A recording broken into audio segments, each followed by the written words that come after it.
Hello friends, in this video we are going to discuss on Annex 1 of MARPOL. I suggest you to watch this video till the end, and if you want you can take down notes as well.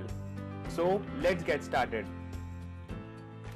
A whopping 2,900 million tons of crude oil and its products are being transported across the sea every year. Annex 1 stands for Regulation for the Prevention of Pollution by Oil. Annex 1 came into force on 2nd October 1983. You don't need to remember the specific date, but just remember the year when it came into force. Oil pollution is caused either by operational causes or by accidental causes. Operational causes include the negligence of ship's crew. Operational causes include cleaning of cargo residues on oil tankers, ballasting of cargo tanks, tank cleaning, as well as bilge cleaning. And oil pollution can also be caused due to accidents such as grounding or collision. Now, what are the effects of oil pollution on marine environment? It blankets the surface, interfering with oxygen exchange between the sea and the atmosphere. Heavier constituents of oil blanket the sea floor, interfering with the growth of marine life. So what happens is, when oil is discharged into the sea, it creates a sheen on the surface of the sea which blocks the oxygen and other important elements to reach the marine organisms under the sea. Many constituent elements are toxic and get into the food chain. So when the oil mixed with the seawater is consumed by organisms such as fishes, it affects the whole food chain, because these smaller fishes are eaten by larger fishes or even by humans. So the whole food chain gets affected. Oil on beach interferes with the recreational uses of that beach.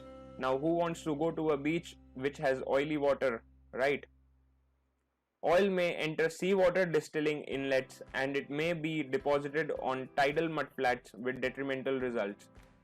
Oil sticks to the wings of seabirds and they become helpless casualties of oil spillage.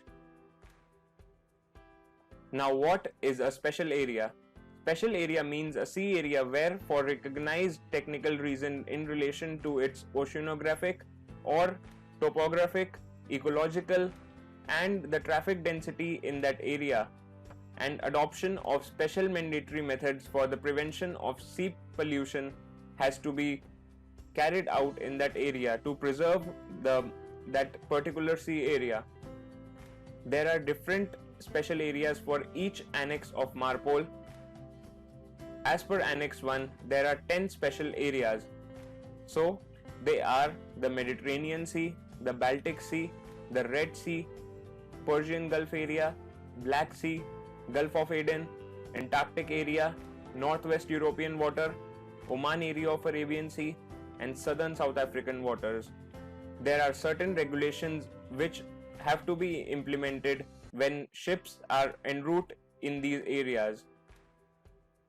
Now we move on to the discharge criteria as per Annex 1. This is an important part because this is often asked in the examinations. So, any kind of oil or oily mixture is prohibited to discharge into the sea unless these requirements are satisfied. So these requirements we'll be discussing into two parts.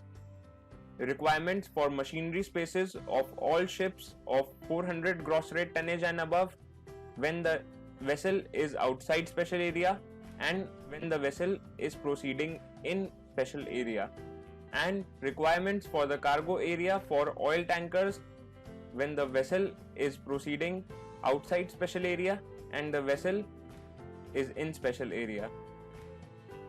So any kind of oil or oily mixtures cannot be discharged into the sea unless these requirements are satisfied for ships of 400 gross rate tonnage and above. So when the vessel is outside special area, it should be proceeding en route. Now en route means that the vessel is not stopped or drifting and it is proceeding on its own original route.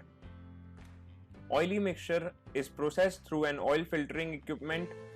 It should be processed through a oil filtering equipment before being discharged into the sea. Oil content of the effluent without dilution does not exceed 15 parts per million. The oil content should not exceed 15 parts per million when it is being discharged into the sea, and a working alarm system and an automatic stoppage system should be set up if this exceeds 15 ppm. Oily mixture should not originate from cargo pump room bilges on oil tankers. Oily mixture in case of oil tankers is not mixed with oil cargo residues. Now when the ship is proceeding in special area, it should be proceeding en route. Oily mixture should be processed through an oil filtering equipment before discharge. Oil content of the effluent without dilution does not exceed 15 parts per million. Oily mixture does not originate from cargo pump room bilges on oil tankers. Oily mixture in case of oil tankers is not mixed with oil cargo residues. Now this is somewhat the same for outside special area and in special area as well. Just a major difference is that in the Antarctic area, any discharge into the sea of oil or oily mixtures from any ship shall be prohibited. So now whether it is 15 ppm, 10 ppm or even below that, inside the Antarctic area, any discharge into the sea of oil and oily mixtures is prohibited. Next up, moving on to the requirements for the cargo spaces of oil tankers. When an oil tanker is proceeding outside a special area, so it should be more than 50 nautical miles from the nearest land. It should be proceeding en route. The instantaneous rate of discharge of oil content does not exceed 30 liters per nautical mile. So what does this mean? The rate of discharge should not exceed 30 liters per nautical mile. A vessel should not discharge more than 30 liters of oil or oily mixtures per nautical mile it is covering. Total quantity of oil discharged into the sea does not exceed 1 by 15,000 of the total quantity of the cargo for ships delivered on or before 31st December 1979, and 1 by 30,000 of the total quantity of cargo which is on board at that time for ships delivered after 31st December 1979.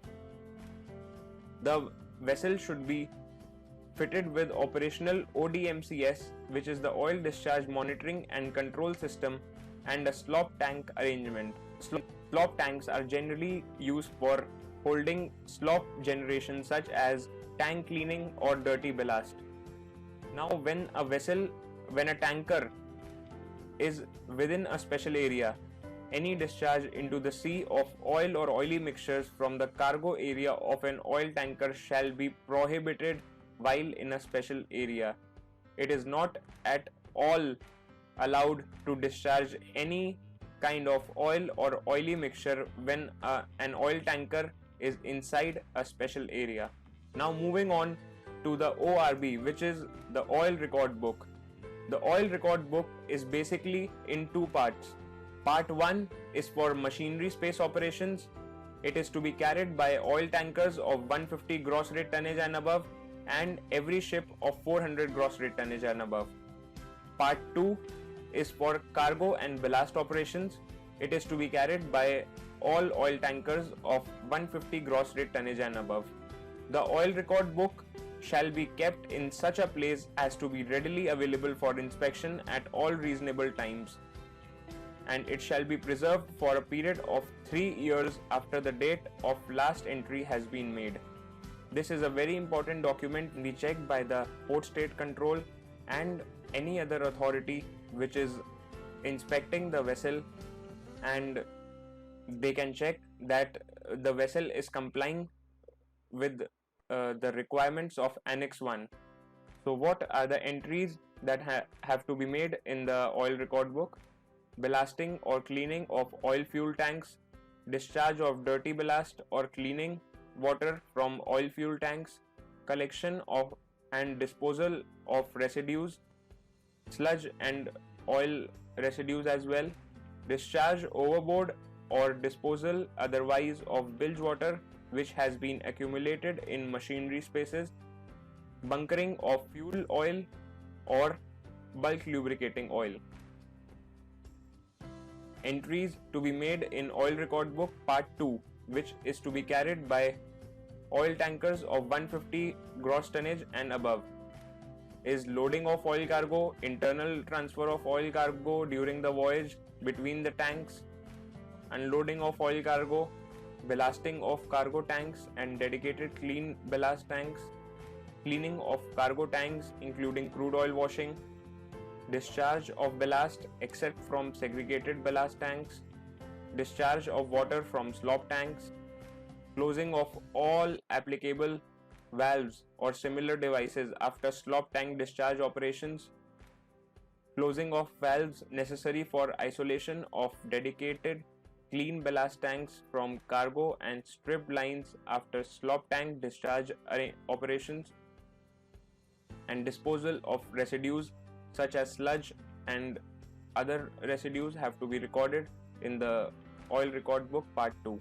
Now we move on to SOPEP. SOPEP is the Shipboard Oil Pollution Emergency Plan. Every oil tanker of 150 gross rate tonnage and above and every vessel of 400 gross tonnage and above shall carry on board a Shipboard Oil Pollution Emergency Plan approved by the administration. So, what does this plan consist of?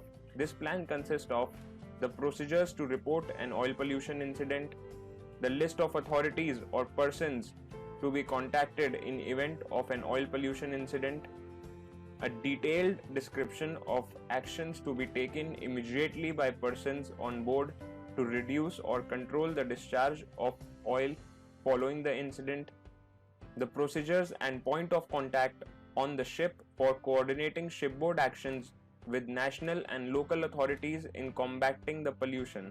So as per Annex 1, these ships need to have a SOPEP which is approved by the administration and it contains important details and important procedures when an oil pollution incident takes place. Next is the IOPPC, which is the International Oil Pollution Prevention Certificate. Every oil tanker of 150 gross tonnage and above and every ship of 400 gross tonnage and above shall carry on board a IOPP certificate. It is issued by the administration for a validity of 5 years. Cannot be more than 5 years, but it can be less than 5 years. It is supplemented with Form A for vessels other than oil tankers and Form B just for oil tankers. So by this we come to an end of Annex 1.